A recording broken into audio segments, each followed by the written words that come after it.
Hello everyone, welcome to channel learn with ease. आज का topic है financial statements of a company, जिसमें हम सॉल्व करेंगे question number 6 chapter 1 TS Grewal की बुक से क्लास 12 अकाउंट्स।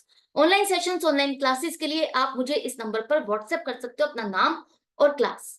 अगर आप टीएस ग्रेवाल के साथ साथ डीके गोयल बुक को भी फॉलो कर रहे हो तो इसी चैनल की प्लेलिस्ट को क्लिक करो, आपको न्यू एडिशन के सॉल्यूशंस अपलोडेड मिलेंगे। साथ में ही कम्युनिटी सेक्शन में एमसीक्यूज मिलेंगे क्विज की फॉर्मेट में और एमसीक्यूज के सॉल्यूशन शॉर्ट्स में। तो बहुत कुछ है चैनल पर, विजिट द चैनल। अच्छा लगे तो शेयर और सब्सक्राइब जरूर करें।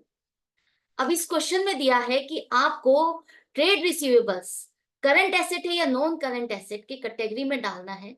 तो कैसे फाइंड करोगे? ये पांचों केसेस में से कौन सा ट्रेड रिसीवेबल आपकी करंट एसेट में आएगा और कौन सा नॉन करंट एसेट में? इसको क्लासिफाई करने के लिए आपको दो कंडीशंस देखनी है। फर्स्ट फर्स्ट तो हमें नॉर्मली पता ही होता है, अगर विद इन 12 मंथ्स रियलाइज होती है कोई एसेट, वो करंट एसेट है।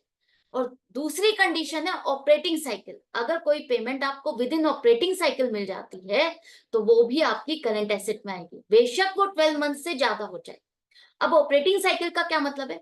कोई भी एक प्रोसेस को पूरे करने में जो टाइम पीरियड लगेगा वो ऑपरेटिंग साइकिल है।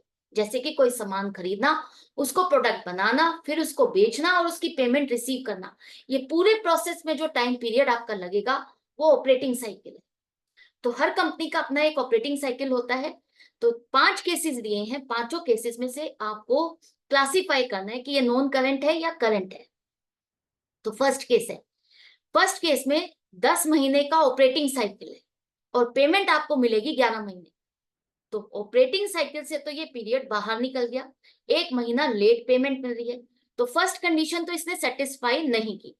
दूसरी कंडीशन है, क्या ये with in 12 months payment receive हो रही है? हाँ, विद इन 12 मंथ्स तो पेमेंट रिसीव हो रही है।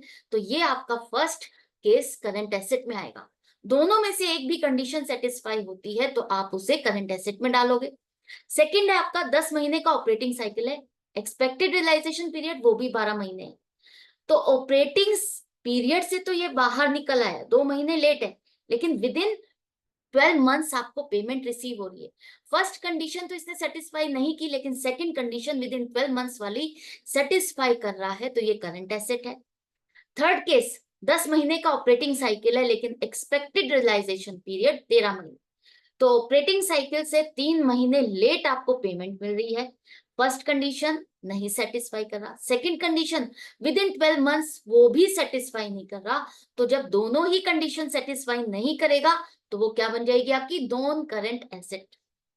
फोर्थ केस में ऑपरेटिंग साइकिल 14 मंथ्स का है, 12 मंथ से ज्यादा का पीरियड है ऑपरेटिंग साइकिल, और एक्सपेक्टेड रियलाइजेशन पीरियड है 13 महीने का।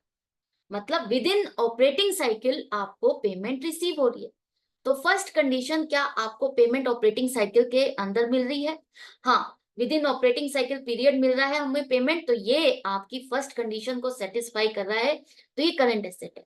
बेशक ये 12 मंथ्स वाली कंडीशन को सेटिस्फाई नहीं कर रहा, लेकिन ऑपरेटिंग साइकिल के अंदर अंदर पेमेंट मिल रही है तो हम उसे करंट एसेट मानेंगे।